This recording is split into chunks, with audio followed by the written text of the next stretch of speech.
Morning fog crept low over the windowsill, wrapping the kitchen in a hush that softened the sound of each footstep. I had already scribbled a quick reminder on the pad beside the sink. Phone charger, milk, lawyer.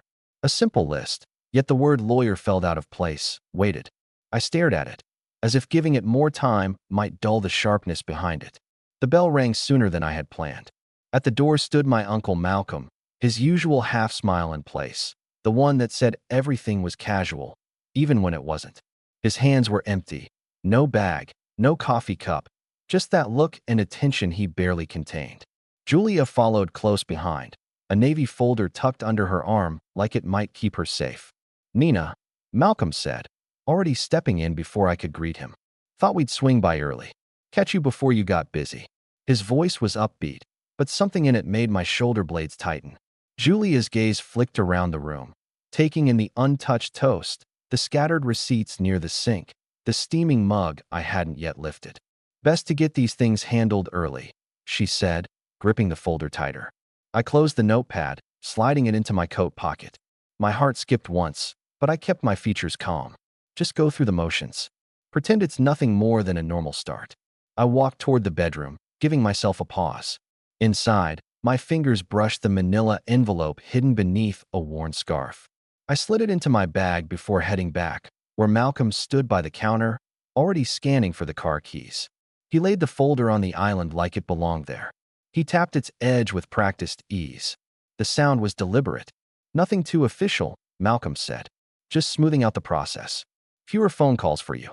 Julia sat at the end of the counter, the folder balanced on her lap.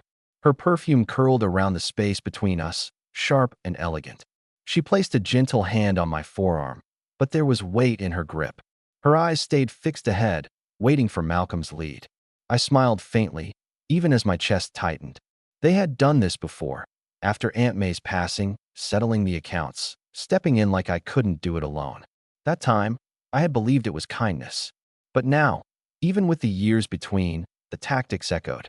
"Give me a second," I said, stepping back. Julia let go, her fingers leaving a print of heat behind. Malcolm kept smiling, but his eyes didn't blink as I walked away. In the bedroom, I opened the drawer with care. Under folded letters sat the envelope. Sealed, labeled in my writing, "Prepared." I placed it beside my ID and wallet, shut the drawer, and exhaled quietly. When I returned, Malcolm was at the door, keys spinning on one finger. That smile hadn't moved. The air outside smelled like dew and distant rain. "I'll take the wheel," he offered, pulling open the car door before I reached it. I climbed into the back seat, clutching my purse like it might anchor me. Julia settled in front, folder never leaving her lap. The tires whispered down our narrow street. Malcolm filled the silence with easy conversation. "Hardware shops got new paint samples. You were thinking of redoing the porch, right? Weather's shifting. You feel it." His voice had the tone of someone discussing sales at the grocery store. Soft commands dressed as chatter. I watched the town pass, the gardens edging into autumn, the sidewalks washed by sprinklers. Every block brought us closer to River Road, closer to the bank. My fingertips moved restlessly over my bag strap. I reminded myself to breathe slow. Julia flipped the folder open as we neared the intersection. She turned slightly, angling the papers for me to see. "Just standard forms," she said with a calm smile. "Makes everything easier. Keeps calls to a minimum." Her manicured nail pointed to a line. "Just an initial here, Nina. It lets them call me if needed." My gaze followed her hand. Across the top, bold letters spelled power of attorney. My breath stalled. I didn't argue. I let the folder stay open a few seconds longer before glancing away. In the mirror, Malcolm's eyes met mine. "You always said family supports each other," he murmured. Soft but firm. The words pressed into me. I turned my attention to the upcoming shops. Their windows glowed with early sun. The bank appeared ahead, glass doors catching the morning light. Malcolm's grip on the wheel tightened as he pulled into the lot. It was busy but not packed. The kind of Monday lull you could predict. Malcolm parked near the entrance and exited fast, circling the car like it was choreographed. He opened my door as if I were made of glass. "Watch your step," he said, hand extended in false courtesy. The glass of the River Road branch caught the clouds in its reflection. Inside, the chill of the air was immediate. It smelled like toner and coffee. People moved with practiced slowness. I walked between Malcolm and Julia, their nearness fencing me in as we approached the teller desk. A young woman looked up. Her tag read Tanya. Her smile dipped, barely, when her eyes caught the faint yellowing mark near my elbow. The result of Julia's earlier hold. That flicker of recognition passed fast, replaced with trained pleasantness. Malcolm gestured to the waiting area, placing the folder down with quiet emphasis. He slid a pen toward me, his voice low now. It's just policy. Let's get it done. Julia leaned closer again, the scent of her perfume sharper. Her hand returned to my arm, her breath warm and uninvited. One form, Nina. One quick step, and then we're out of here. My eyes dropped to the pen. I thought of the nights I'd spent rehearsing, the steps I'd memorized, the envelope I had sealed, the mantra I had repeated to myself: do not freeze, do not fold. I shifted my gaze to the framed art on the far wall, breathing steady. I counted in my head, the numbers anchoring me: 1, 2, 3, 4, 5. The shaking in my fingers lessened. My shoulders dropped. The fear that had gripped my ribs slowly released. A door clicked nearby. A figure stepped out into the lobby. The branch manager, Dana Collins, walked forward with a calm, measured stride. Her blazer pressed, her pin straight. She greeted Malcolm first, then let her eyes settle on me with a pause longer than necessary. A silence that felt deliberate, as though acknowledgement alone was sometimes more than what was usually required. Why don't we move to one of the desks? Dana suggested gently. It's a bit easier to go over details in private. My uncle nodded at once, clearly ready to keep things moving. Julia stood beside him, the folder tight against her side. I followed, my bag held close, my breath measured. As Dana led us toward the back office, she paused briefly at the counter. Tanya, could you bring in a glass of water in a few minutes? She asked. The words were casual, but her glance was anything but. Tanya gave the faintest of nods. A signal exchanged. Inside the office, Dana motioned to the seats. Malcolm pulled a chair out for me and pressed the pen into my palm again. Go on, Nina, he murmured, lowering his tone to something meant to sound gentle. Just routine. Julia sat on my other side, her hand resting on my arm once more. Dana took her seat across from us. Let me just make a copy for our records, she said, holding out her hand. Malcolm hesitated, then passed her the folder. As she opened it, I reached into my purse. My fingers touched the envelope, creased, worn, familiar. I eased it out and slid it beneath my license and a deposit slip as though it belonged there. Here are my documents, I said calmly, handing them over. Dana accepted them smoothly. For just a moment, our eyes met. Nothing in her face changed, but something passed between us. She stood, sleeve brushing the folder as she left. Malcolm leaned in slightly. Almost done, he whispered. I kept my eyes on the hallway, listening for the faint sound of the copier. The room was compact, its glass walls clear but isolating. A small white noise machine hummed in the corner. Across from me, the folder lay open, patient and invasive. Malcolm nudged the pen closer again. Just routine, Nina. You're reading into this. Julia leaned in tighter, her fingers pinching just above my wrist. Don't draw this out, she said under her breath. Just sign. The scent of her perfume was cloying, the air itself thickened by it. Dana returned, calm and organized, sitting at the corner of the desk. She didn't look at the documents. She didn't reach for the pen. Instead, her voice was casual. Before we begin, I'll need a copy of everyone's ID for the records. It's part of our internal review process. Her eyes went directly to mine. Mississippi Lane, yours as well? I nodded, fingers moving through the layers in my bag. First, I brought out my wallet, placing my driver's license on the desk. Then the deposit slip, as though that was part of the usual process. Finally, in a practiced motion, I set the envelope just beneath them. These are mine, I said. My voice did not shake. Malcolm sat back, confident now. He believed I had conceded. Julia's grip lessened, though her hand didn't quite leave my skin. Dana gathered the small stack without breaking rhythm. Her expression gave nothing away. Not a flicker, but I felt it, the thread pulled tight between us. She stepped out, door closing quietly behind her. The copier started moments later, a soft mechanical rhythm down the hall. Malcolm let out a slow breath, tapping the pen gently, as if counting seconds to success. See, he said, barely above a whisper. Almost done. I didn't respond. I watched Dana's silhouette pass behind the glass once, her steps measured, her expression composed. My hands didn't tremble, not from giving in, but from knowing what I'd done. The envelope was no longer mine alone.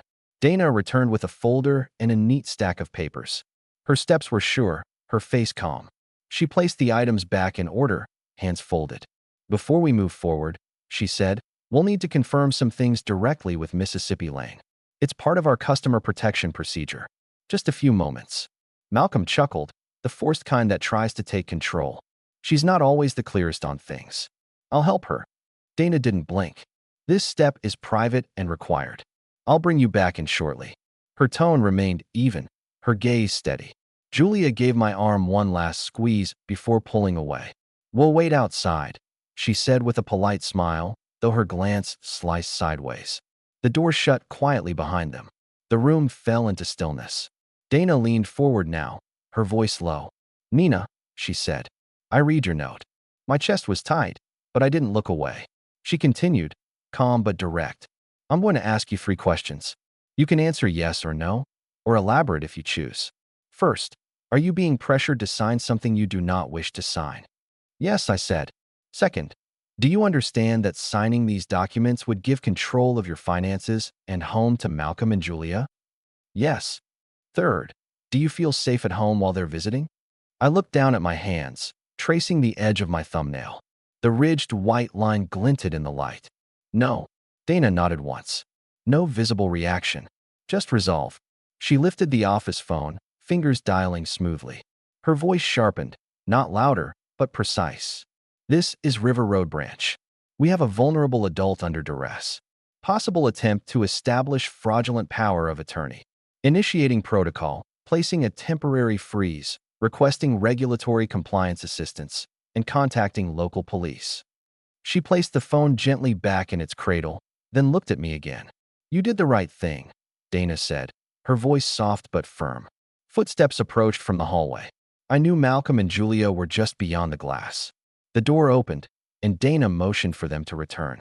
They stepped back into the office, Malcolm moving slowly, Julia adjusting her blouse with careful precision.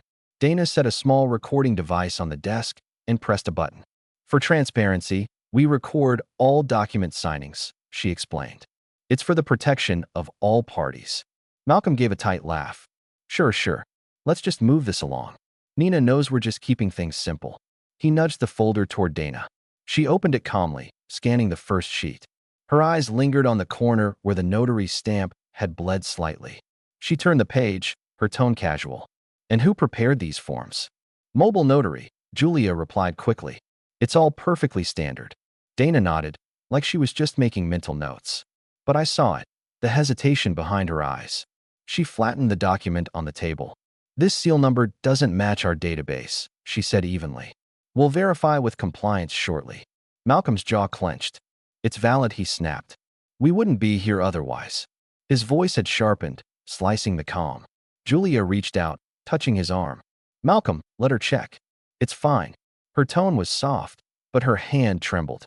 Through the glass, I noticed the security guard near the door's shift posture. A quiet click followed. The locks engaged. No one else in the room seemed to register it. Dana continued as if nothing had changed. Before we move forward, I'll need to hear Nina's understanding of the forms in her own words. She looked to me, direct, unblinking. Malcolm's stare burned against the side of my face. Julia's perfume felt like smoke in my throat. I swallowed and spoke. These documents would give them control over my finances and my house. Dana gave a slow nod, marking my words. From outside, the sound began faintly, sirens winding through downtown Portland. Malcolm shifted in his chair, his pen tapping faster. The sirens cut off nearby. Moments later, 2 uniformed officers entered the branch. Dana stood and opened the office door to greet them. This is Officer Ramirez and Officer Chin, she said. Their presence was calm but decisive. Ramirez stepped in and took a seat beside me. Chin remained standing, her eyes scanning every corner. Ma'am, Ramirez said gently, are you okay? I nodded, then raised my sleeve to show the fading bruise. Julia did this, I said. My voice was soft, but the recorder caught every word. Julia's face went pale, lips pressed tight. She didn't speak. Malcolm leaned back, scowling. She bruises easily, he muttered. This is being blown out of proportion. I ignored him and reached for the tie pin clipped to my collar. This records, I said, unclipping it slowly. It's been on since we left the house. Dana took it carefully and set it beside the folder. Her desk phone rang. She answered, her eyes narrowing slightly. Compliance? Yes. Go ahead. She listened for several seconds, then turned back toward the officers. The notary commission listed doesn't exist, she said. It's a forgery. Malcolm's face turned a deep red. That's absurd, he said sharply. Dana didn't flinch. She opened a separate folder from her drawer. There's something else, she added. 3 weeks ago, Nina filed a living trust. All her assets, including this property, are already protected. She and her brother Daniel are co-trustees. The words dropped like lead. Malcolm blinked, staring at me like I'd spoken in code. You did this behind my back. I did it to protect myself, I said. My voice didn't waver. Silence filled the space, broken only by the faint hum of the white noise machine in the corner. Ramirez and Chin exchanged a glance, then stepped forward. Ramirez addressed Malcolm. Sir, I'm going to have to ask you both to come with us. Malcolm sputtered. This is family business. Julia stood abruptly. We want a lawyer. You're free to request one. Officer Chin said evenly. But we're escorting you out now. Neither of them resisted, though their protests trailed behind them as they were led out through the lobby. The door clicked shut. Dana gathered the scattered documents, tapping them into a neat stack. She pushed them gently toward me. We'll retain everything for the investigation, she said. Her composure gave me strength I didn't know I had left. Thank you, I whispered. The words felt too small for the moment. Outside, the afternoon light had shifted. Brighter, clearer.